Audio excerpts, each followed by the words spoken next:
if you 2,000 years ago had decided that you needed to go visit the oracle at Delphi, and you made your way there and you did your journey and you climbed the mountain and you got to the oracle, that oracle would tell you what was going to happen. This is what will happen in your life. You will grow up and you will become, the king of your little province, and then it will be attacked. You will be exiled and you will live a miserable life in exile. I don't know, I'm making that up. Doesn't matter. But the oracle will basically read to you, and I don't mean from a book, but we could say from the Akashic records, we could say from their imagination, from the tools that they're using. They weren't astrologers. The Delphic oracle wasn't an astrologer, but it's the same thing. They would tell you what was going to happen in your life. There are still branches of astrology. There are some branches of Vedic astrology where the entire script of everyone's life is already written on a palm leaf. And in fact, they'll verify, the astrologer will go back and pull that palm leaf based upon, stuff that you tell them with birth date and so on. And they'll come back and they'll validate whether or not they have the correct life story by asking a question like, do you have 3 children and your middle child's name is Michael? I mean, stuff that's crazy, very specific. And if it's right, then they know they'll have the story. But in that case, the astrologer is an observer, basically simply verbalizing what it is objectively that will happen in your life. Unfortunately, or fortunately, that's not the way it works. That's the way we used to imagine it working, in an ideal situation. And here we need to take a step back and just talk for a few moments about one of my favorite topics that I could talk about for days. I won't, don't worry. And that is the difference between Newtonian physics and quantum physics. And we might say, what the hell, what purpose do we have in talking about that in this conversation? And what I would say is that if you don't understand the difference between the Newtonian and quantum worldview, then you can't understand what it is that I'm going to be saying as this lecture proceeds. And it's very simple. Um, until we began delving into what went on at the subatomic level inside of atoms, the predominant understanding of how things worked was basically defined, it reached a culmination by the mathematics and mechanics of one Capricorn, Isaac Newton. And Isaac Newton developed mathematics that, in fact, enable us to predict the future of an object if we understand what that object's current position and trajectory is, and what kind of impact either an acceleration on that object itself, meaning like a rocket ship, or if that object was hit by an external object, think of like billiard balls, knocking into each other.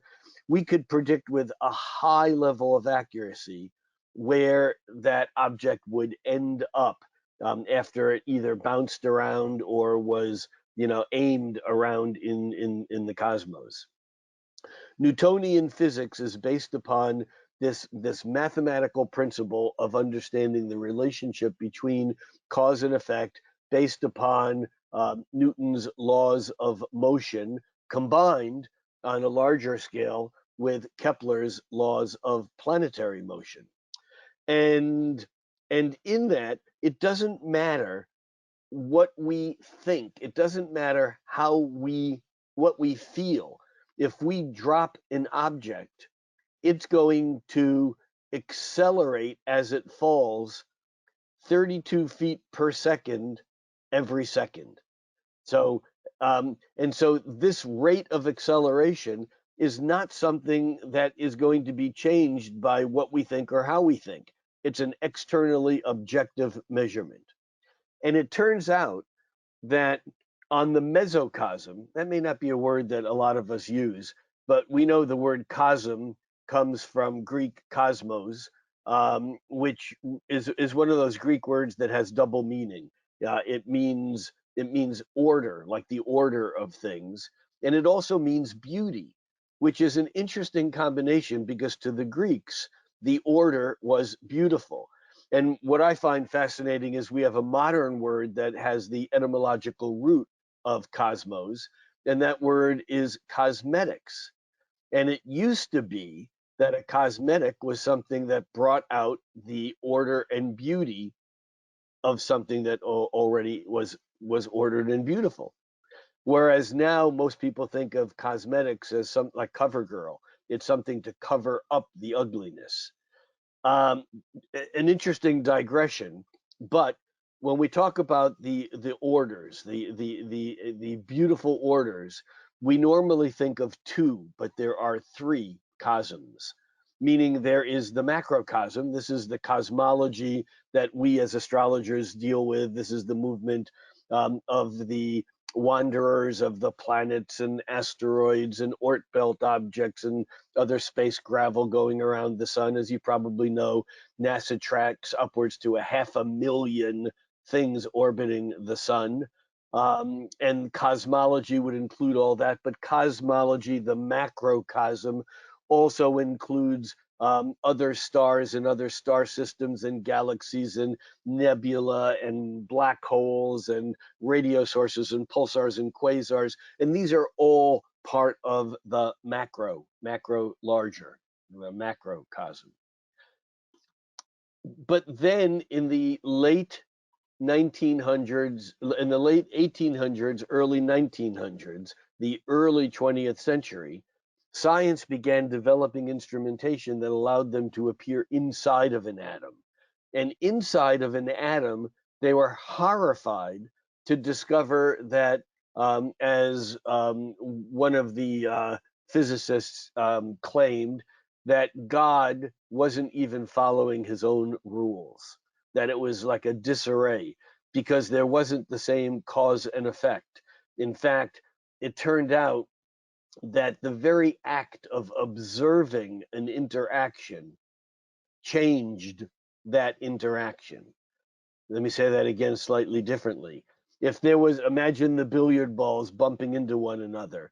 If they did that in exactly the same way and unobserved, the result would be different if we actually observed it.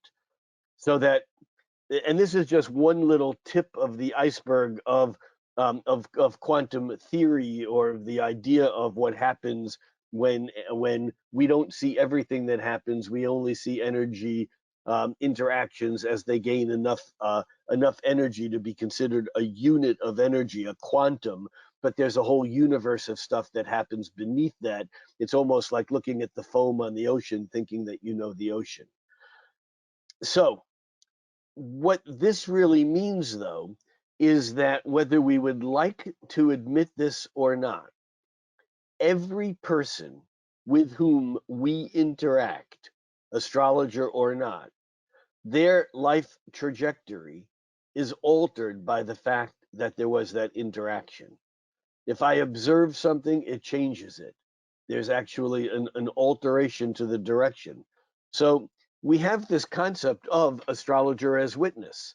In other words, the astrologer, like a psychotherapist, basically is there to witness you going through your process. The problem is that simply by witnessing the process, the astrologer and or the therapist alters the process. The astrologer cannot be an unattached observer.